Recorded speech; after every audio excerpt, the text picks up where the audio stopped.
Happy Monday, everybody. This is your favorite crypto trading channel, Crypto and Coffee with the Trading Bros. We do apologize for being out last week. We were having too much fun on vacation. However, we do have a $180 million long liquidation that is still out there and it's nearby. So we'll talk about that here in a second. But first, let's see what's going on with the charts and get an idea on what we think the market's going to do today. So, B. Wellington, good morning. Let's see what's going on with my camera. Hey, no, yeah, I mean we had a good week, a nice little rest and recovery week, but we're back at it. Even though we were trading at the time, which probably should have got on because I think we made some pretty good breakthroughs. But that's neither here nor there at this point. We're just looking at the charts today. So Ethereum, if you've been listening to the show for a while, which I think myself and Clutch are the only ones that have.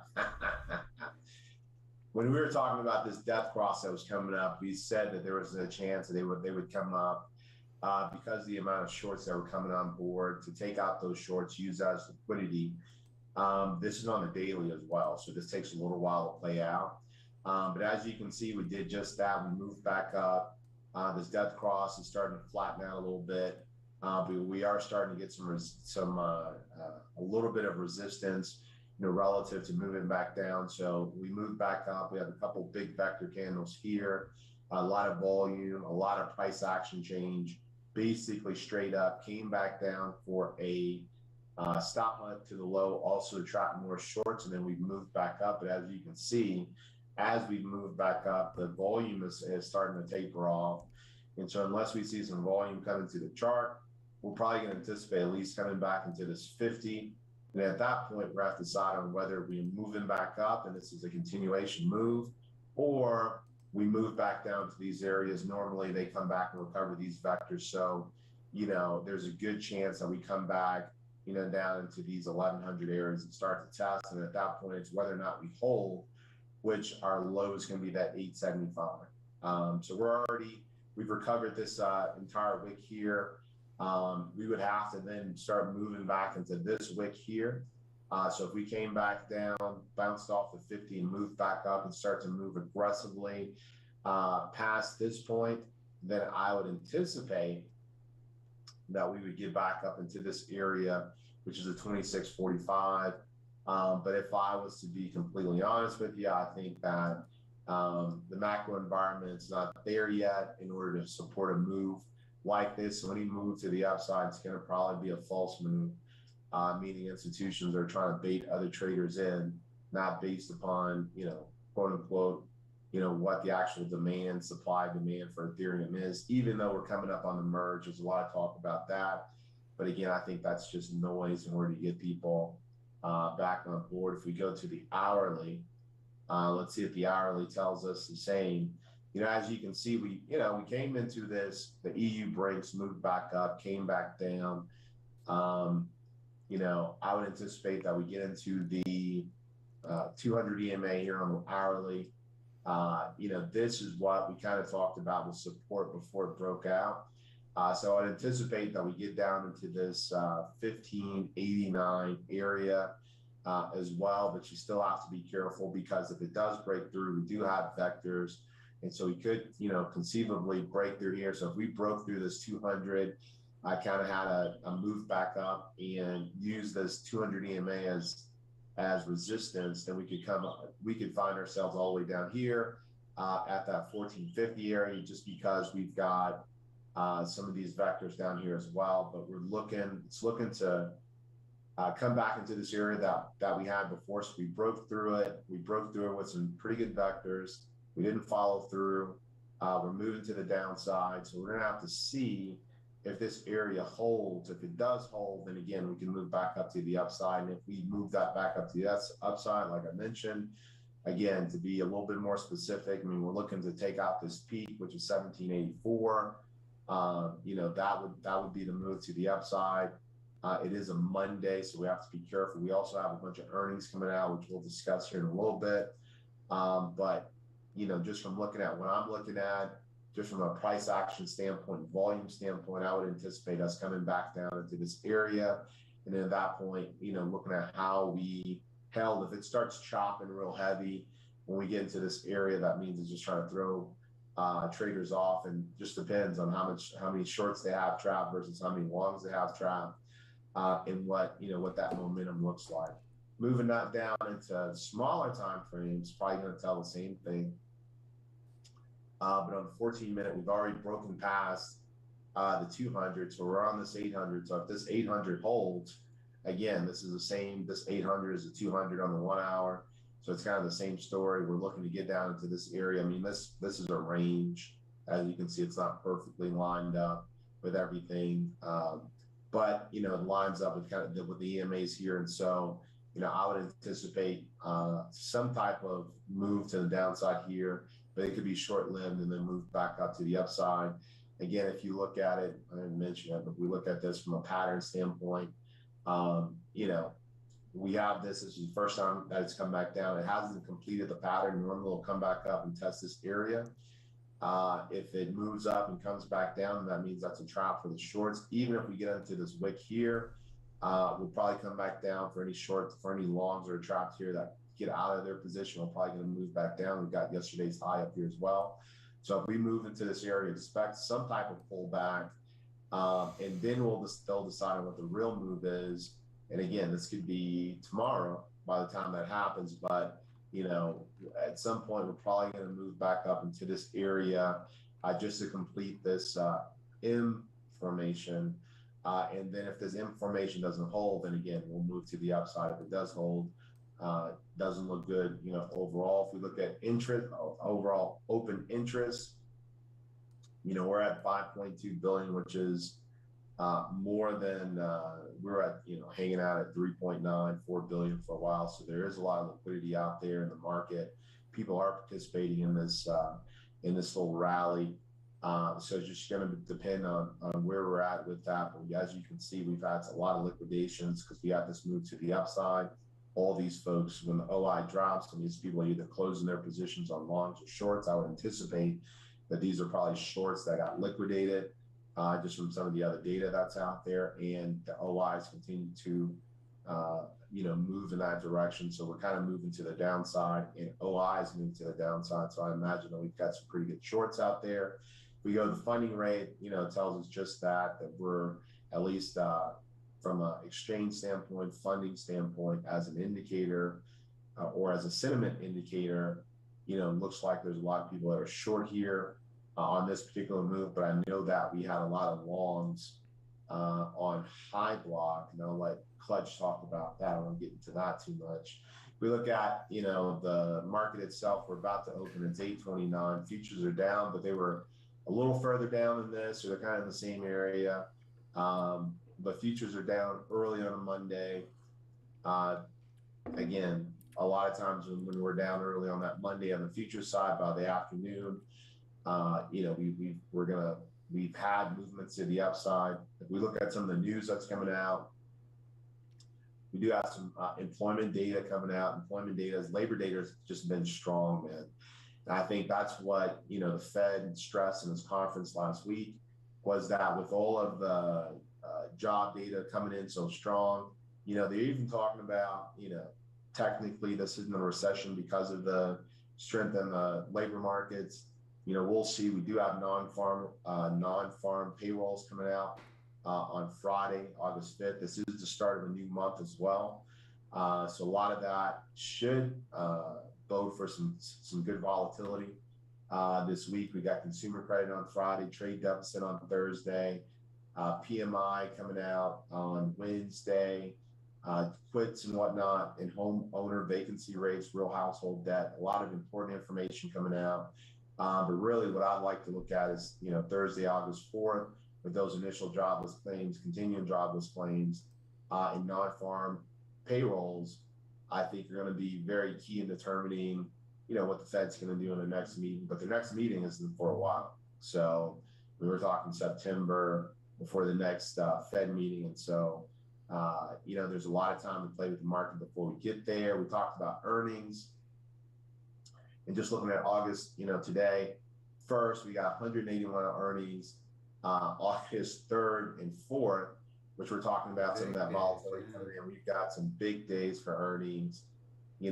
just looking at some of the news, I'm just trying to see if there's anything that, really these technology stocks really driving the market at this point in time. Not seeing anything just right off the bat, but just a lot of earnings coming out, which is going to cause some fluctuations in the market. And I just think everybody should be aware, of that we are in earnings seasons. The question is it too early for all the, you know, quote unquote bad economic data to affect the earnings? Earnings could be decent at this point, just because we haven't had,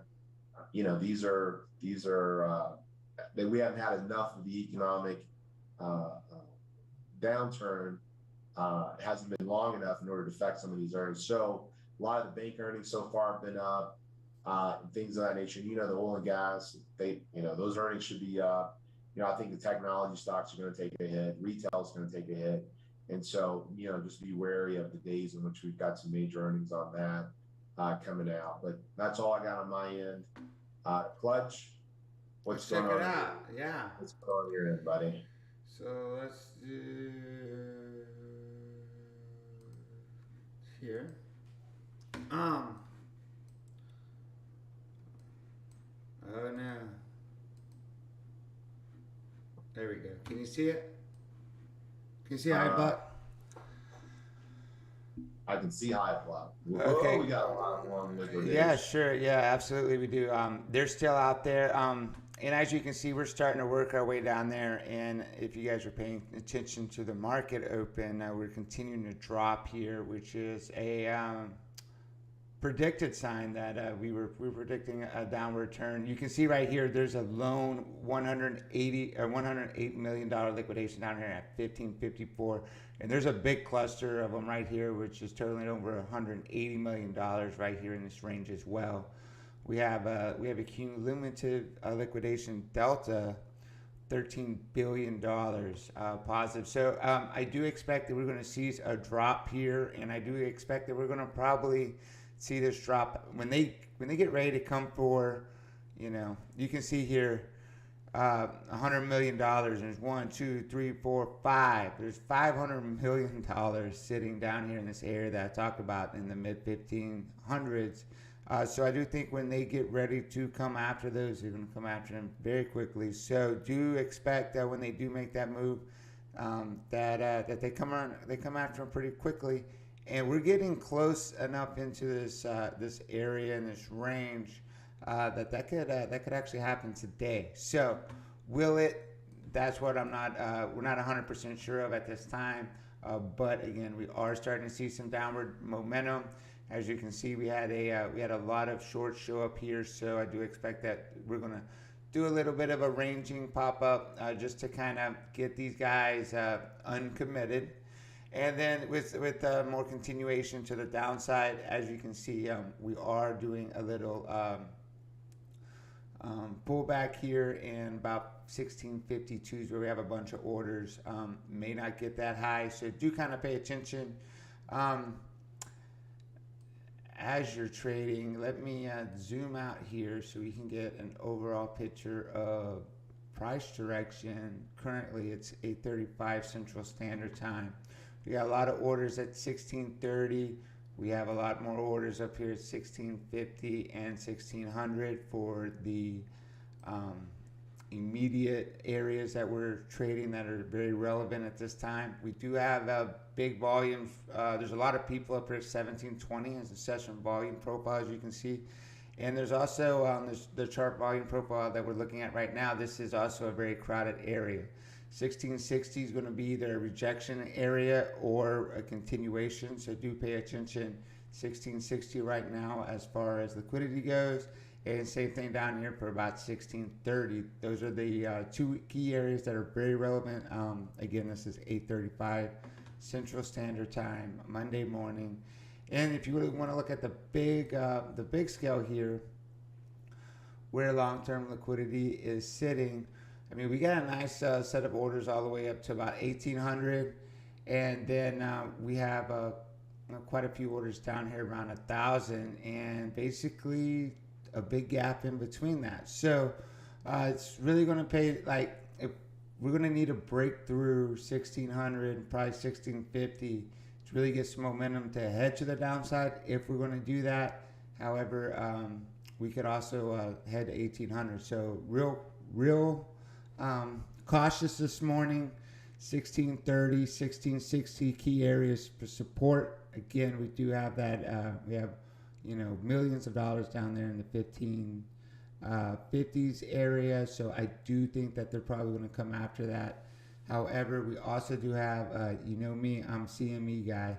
We do have a CME up here at 1724 that has yet to be reclaimed. So do expect that we're going to see some.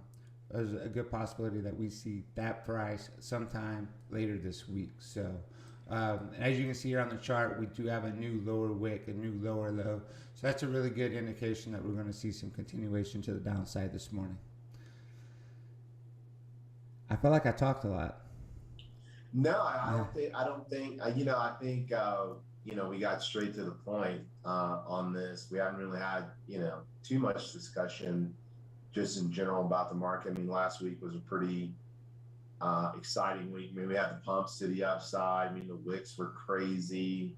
I do anticipate that we get up there, again. I mean, you mentioned the CME up there as well. So I think we will complete that in. Question is, how far will it come back down before it goes back up?